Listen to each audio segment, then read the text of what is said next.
When I was about 9 or 10 years old, my family had to move from rural Pennsylvania to Brookmont, Maryland, because of my dad's new job.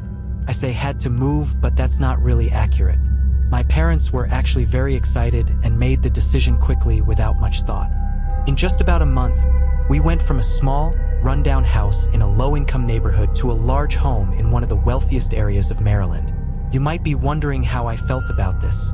At the time, I was a quiet, introverted kid with few friends, so moving didn't really make me sad.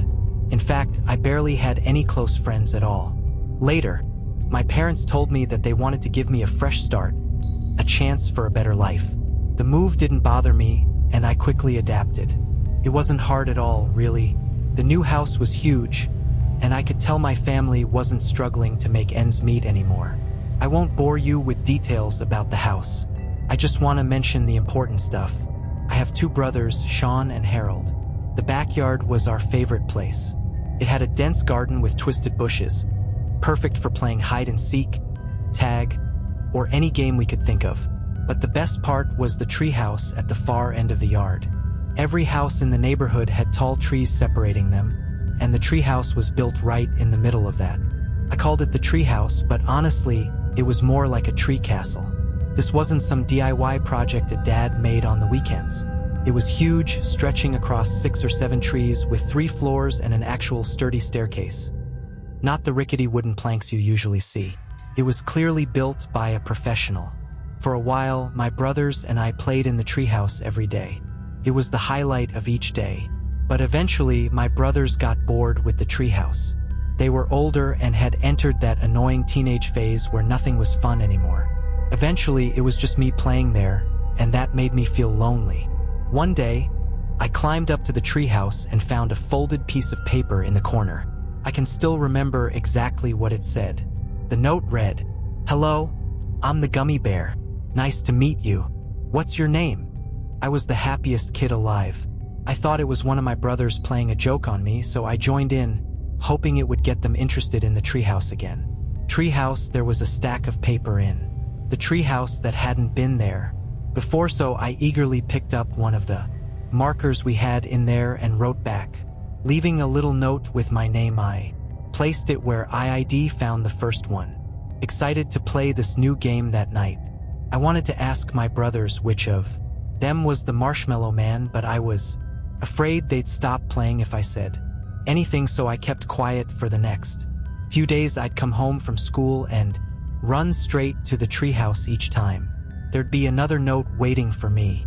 At first, the notes were innocent and sounded exactly like stuff my brothers would say I was having a lot of fun with it, but as the days went on, the notes got stranger. The Marshmallow Man started asking me increasingly personal questions that I didn't fully understand, things that didn't make sense for my brothers to ask, like, what's your favorite time of day to play outside, or what do you usually eat for breakfast? I don't remember every question he asked, but one of them that will always stick with me was, which window in the house is your bedroom? I look back at that exact question and literally feel sick to my stomach. At the time, I still didn't think too much of it. I assumed it was still one of my brothers, so I answered every question without hesitation, but the next note was so unsettling that I couldn't keep quiet anymore. It was something like, "What do your pajamas smell like?" or something nasty along those lines. I stormed inside and confronted my brothers, demanding to know which of them was behind the notes. They both started laughing at me and denied it. Both of them swore there was no such thing as the Marshmallow Man and started making fun of me for still playing make-believe. I started crying and ran out of the room. I remember being a mixture of sad and angry. I knew one of them had to be lying. Instead of going to my parents, I hatched a plan to catch them in the SCT. I was not prepared for what was about to happen that night. As I lay in bed, I heard tapping at my window. I froze, feeling my heart start to beat out of my chest. I was already scared of the dark to begin with, so the tapping added a layer of fear that I couldn't deal with. I sat there in the dark for what felt like hours, too scared to move. Eventually, I forced myself to sleep the next morning. I pulled back the window curtains and almost screamed, taped to the outside of my window were dozens of marshmallows. It had to be my brother's. I was so angry this wasn't funny anymore. I decided I'd catch them red-handed. The next night, I pretended like I hadn't noticed the marshmallows and didn't say a thing to either of them all day later. That night, I was ready when the clang started again. I jumped out of bed and yanked the curtains open, ready to yell at them, but it wasn't my brothers. On the other side of the glass was a man, an old, disgusting man with yellow eyes and what looked like rotting teeth. He had patchy hair on his head and smiled at me when he noticed me looking. I don't think I've ever screamed louder in my life. I felt like I was going to die in that moment. My parents came running, but by the time they got to my room, the man was gone. It was a huge thing. The police searched the property, combing through every inch of the yard and treehouse, but they didn't find anything. They even checked the surrounding area, but that man was never found. Some of our neighbors came outside to see what was going on and reacted in horror when my parents filled them in. I told the police and my parents everything I knew, but there wasn't much I could even say. They took the notes in as evidence, but I doubt they really did anything with them. Then man never came back. My parents told me to never play in the treehouse again, but it's not like I wanted to after that incident anyway. I moved out of that house a while ago, but my parents still live there, and I always take an extra long look at the house whenever I'm back. This remains one of the scariest things that has ever happened to me. This memory has been on my mind a lot lately. My youngest son Luke just went off to college, and while I'm proud of him, the house feels quieter than it ever has before. Too quiet, if I'm being honest.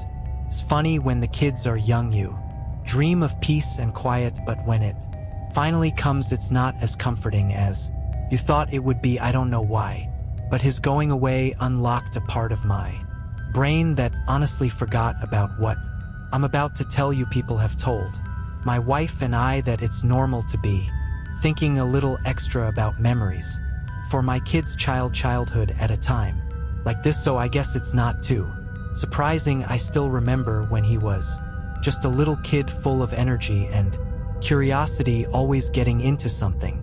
There's one memory I have of that time that is definitely not all sunshine and rainbows, though Luke was 8 years old when this happens. Even now I can't fully make sense of it. I'm a carpenter by trade, so I'm pretty good with my hands. Always have been. I will admit that I was much more lively back then, willing to undertake all sorts of makeshift projects and such. One of my favorite projects was the treehouse I built for Luke in the backyard, which is still standing to this day. It wasn't just a simple platform nailed to a tree. I poured my heart into it. Walls, a roof, proper wooden steps leading up to the entrance. It was sturdy too. I wanted it to feel like an extension of our house to him, and I definitely succeeded in that regard. My wife Christy wasn't thrilled about at first. She worried it was too high off the ground and unsafe, but Luke was the kind of kid who was always climbing trees anyway, and I figured it would be safer to give him a proper ladder rather than let him scramble up branches that could snap. Christy eventually came around, and Luke absolutely loved it. I should probably tell you a little bit about our property so that the story makes more sense. Our house was at the very end of a dead-end street in a relatively woodsy area. The backyard actually bordered the woods, which was part of why Christy and I fell in love with the house in the first place. It was private and peaceful, and we're kind of people that like keeping to ourselves. I still laugh when I think about all the times friends and family members have gotten lost trying to find her. When I was a kid, I had a very scary experience in the house I grew up in. My family moved into this house when I was only 4 years old, so I don't remember much about the house we lived in before. The house I call my childhood home is the one I lived in from ages 4 to 14. I loved that house and have many fond memories of growing up there. We moved away when I was just starting middle school, which was a nightmare in itself. But that's not what this story is about. In the backyard of our childhood home, there was a treehouse. The previous owners had built it for their children, and when my parents looked at the house, they were especially impressed by the large yard that was perfect for kids to play in. This was an important factor in their decision to buy the house. My brother, Kyle, and I loved the treehouse, and according to my parents, we played there with our friends all through our childhood. However, by the time I was 12, I stopped playing in the treehouse. I still did my fair share of mischief and got into trouble with my parents, but that's another story. One weekend, after I had been grounded for yet again not finishing my homework and having problems with behavior at school, I decided to sleep outside in the treehouse as an act of defiance. This wasn't the first time I'd done it, and my parents didn't really care anymore. I took my Nintendo DS with me and played Animal Crossing for hours before getting sleepy and nodding off. However, I didn't sleep for long, just a few minutes, before I was suddenly woken up by a voice from outside calling my name, "Tommy, Tommy." When I woke up, I was still groggy. I thought it might be my dad's voice, but when I heard footsteps on the wooden stairs of the treehouse, I felt something wasn't right. A figure poked its head through the window of the treehouse and said, "Ah, I finally found you." I stayed quiet, my heart racing with fear. I stood up, went to the window, and started shouting, "Dad!" as loud as I could, hoping my parents would hear me. The lights in their bedroom flicked on, and I heard the sound of hurried footsteps running toward the door. Soon after, my parents rushed into the backyard, and my dad confirmed that he hadn't been messing with me. They believed me right away. My dad then called my uncle, who worked as a cop, for advice, and my uncle filed a report about the incident. However, since I couldn't provide any specific details about the person except that his voice was deep, and all I saw was his head poking through the window, the police couldn't do much. After that night, I never slept in the treehouse again. My dad suspected it might have been one of the neighbors playing a prank, but he couldn't prove anything. To this day, it remains a mystery that I can't explain and one that still haunts me.